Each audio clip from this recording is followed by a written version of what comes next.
Assalamualaikum warahmatullahi wabarakatuh.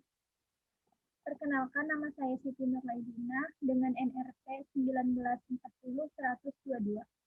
Di sini saya akan melanjutkan presentasi dari rekan saya sebelumnya, yang berjudul Faktor Situasional yang Mempengaruhi Perilaku Manusia.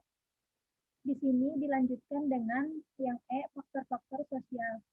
Ada 3 hal yang dibahas pada faktor ini, yaitu sistem peran, struktur sosial, dan karakteristik individu. Peranan yang kita duduki berbeda-beda pada setting sosial yang berbeda. Peran sebagai suami, istri, anak, manajer, menantu, pengurus yayasan menghasilkan jenis perilaku yang berbeda-beda. Dengan demikian, bentuk perilaku kita akan tergantung pada jenis peran yang kita sandang. Pada kajian tentang penyebaran inovasi, banyak disebut bahwa struktur sosial merupakan pengaruh bentuk tindakan masyarakat tersebut dalam mengantisipasi pesan yang disampaikan, seperti adanya pemuka pendapat, pengikut, dan lain sebagainya.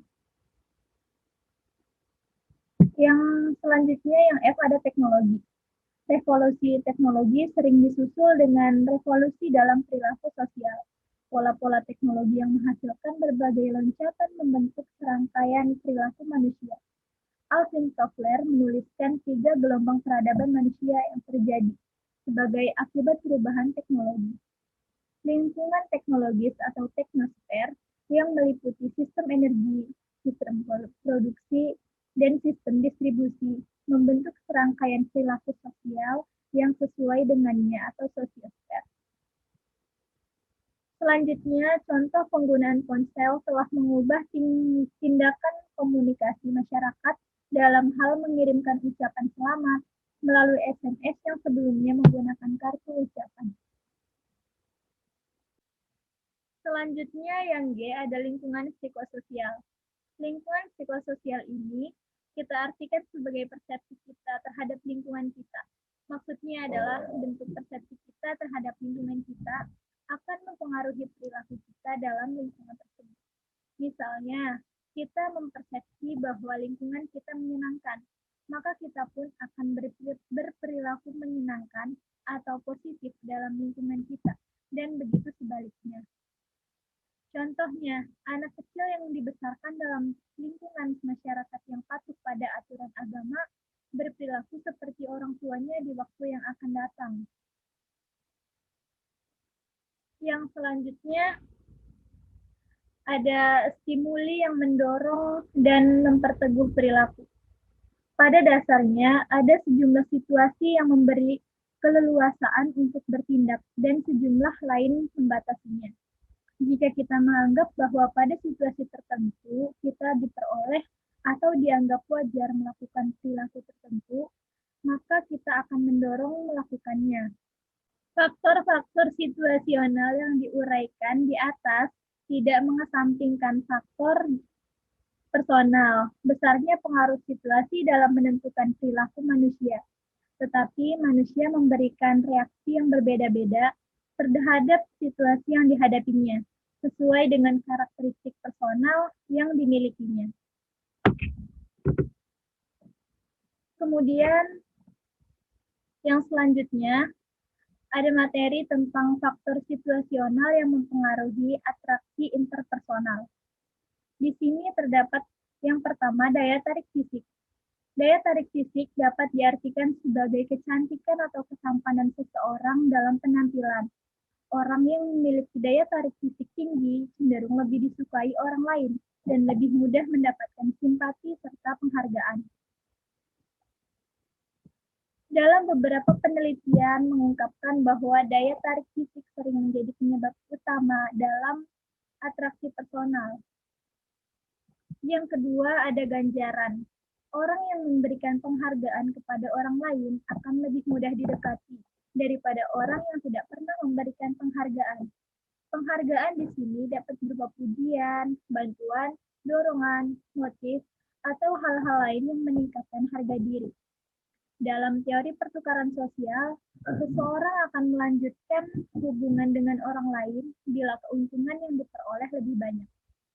Yang selanjutnya ada familiarity atau kedekatan. Familiarity atau kedekatan ialah hubungan individu dengan orang-orang yang sudah dikenal. Menurut Robert Bezinck, semakin orang melihat seseorang, maka ia akan semakin menyukainya.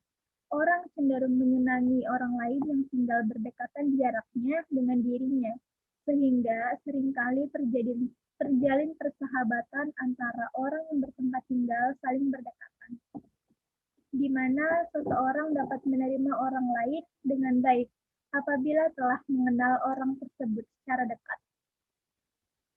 Yang selanjutnya ada kemampuan. Orang-orang yang memiliki kemampuan pada suatu bidang profesional atau non-profesional lebih mudah mendapatkan simpati dari orang lain.